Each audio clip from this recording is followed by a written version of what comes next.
ایک ایسی کہانی جس میں خواب بھی ہیں، حسد بھی، جدائی بھی، صبر بھی اور آخرکار اللہ کی مدد بھی۔ اللہ کی مدد کے ساتھ کامیابی بھی۔ یہ کہانی حسن، صبر اور تقوی کے پیکر حضرت یوسف علیہ السلام کی ہے۔ قرآن کہتا ہے نحنو نقص علیک احسن القصص، ہم آپ کو بہترین قصہ سناتے ہیں۔ یہ صرف ایک قصہ نہیں بلکہ ہر غمزدہ دل کے لیے امید کا پیغام ہے۔ حضرت یوسف علیہ السلام حضرت یعقوب علیہ السلام کے پیارے بیٹے تھے۔ ایک رات یوسف علیہ السلام نے ایک عجیب و غریب خواب دیکھا۔ 11 ستارے، سورج اور چاند انہیں سجدہ کر رہے ہیں۔ جب یہ خواب والد محترم حضرت یعقوب علیہ السلام کو سنایا تو انہوں نے فوراً پہچان لیا کہ یہ اللہ کی طرف سے خاص نشانی ہے۔ انہوں نے فرمایا بیٹا یہ خواب اپنے بھائیوں کو نہ بتانا، وہ حسد میں کوئی غلط قدم نہ اٹھا لیں۔ یوسف علیہ السلام کی خوبصورتی، اخلاق اور والد کی محبت بھائیوں کو اچھی نہ لگی۔ شیطان نے ان کے دلوں میں حسد ڈال دیا۔ انہوں نے سازش کی کہ یوسف علیہ السلام کو کہیں دور لے جا کر ختم کر دو یا کسی کنویں میں پھینک دو۔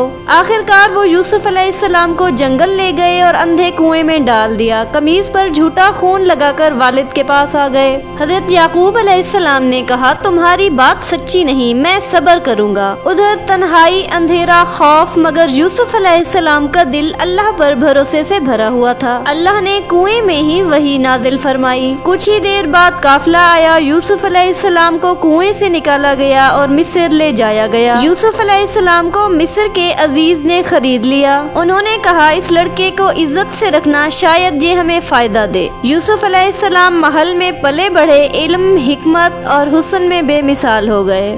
عزیز مصر کی بیوی نے یوسف علیہ السلام کو گناہ کی دعوت دی۔ دروازے بند تھے، موقع تھا، مگر یوسف علیہ السلام نے کہا میں اللہ کی پناہ مانگتا ہوں۔ اللہ نے یوسف علیہ السلام کو بچا لیا، مگر الزام انہی پر آ گیا۔ یوسف علیہ السلام کو جیل میں ڈال دیا گیا، لیکن جیل بھی اللہ کے نیک بندے کو نہ روک سکی۔ وہاں بھی یوسف علیہ السلام لوگوں کو اللہ کی طرف بلاتے رہے، خوابوں کی تعبیر بتاتے رہے۔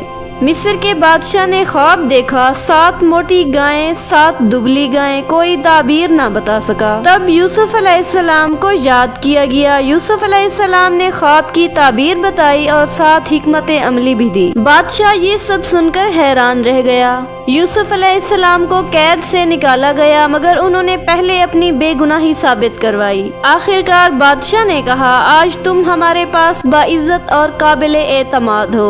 حضرت یوسف علیہ السلام کو مصر کے خزانے کا نگران بنا دیا گیا تو پورے ملک میں ان کی عقل، عدل اور دیانت کی مثال دی جانے لگی۔ قحط کے سخت سال شروع ہوئے، مگر یوسف علیہ السلام کی حکمت سے مصر محفوظ رہا۔ دور دراز علاقوں سے لوگ غلہ لینے آنے لگے اور انہی قافلوں میں ایک دن کنعان سے کچھ مسافر بھی مصر پہنچے۔ یہ وہی لوگ تھے جن کے دلوں میں کبھی حسد نے گھر بنا لیا تھا، مگر وقت نے انہیں محتاج بنا دیا۔ جب وہ دربار میں داخل ہوئے تو یوسف علیہ السلام نے انہیں ایک نظر میں پہچان لیا، مگر وہ اپنے ہی بھائی کو نہ پہچان سکے۔ یوسف علیہ السلام کا دل ایک لمحے کو بھر آیا، مگر چہرے پر وقار اور آنکھوں میں صبر تھا۔ انہوں نے غلہ ناپ تول کر پورا دیا، نہ کوئی سختی کی، نہ کوئی تانا دیا، مگر دل ہی دل میں اللہ کی تقدیر کو یاد کرتے رہے۔ یوسف علیہ السلام جانتے تھے کہ یہ ملاقات صرف غلے کی نہیں بلکہ ادھوری کہانی کے پورا ہونے کا آغاز ہے۔ یوسف علیہ السلام نے اپنے بھائیوں سے پوچھا کیا تمہارا کوئی اور بھائی بھی ہے؟ انہوں نے بتایا کہ ایک چھوٹا بھائی ہے جو والد کے پاس ہے۔ یوسف علیہ السلام نے فرمایا اگلی بار جب آؤ تو اسے بھی ساتھ لے آنا، ورنہ تمہیں غلہ نہیں ملے گا۔ مجبور ہو کر بھائی واپس کنعان گئے۔ حضرت یعقوب علیہ السلام نے دل کی گھبراہٹ کے باوجود اللہ پر بھروسہ کرتے ہوئے بنیامین کو بھیج دیا۔ یوسف علیہ السلام نے بنیامین کو اپنے پاس روک لیا، ایک تدبیر کے ذریعے اسے اپنے پاس رکھ لیا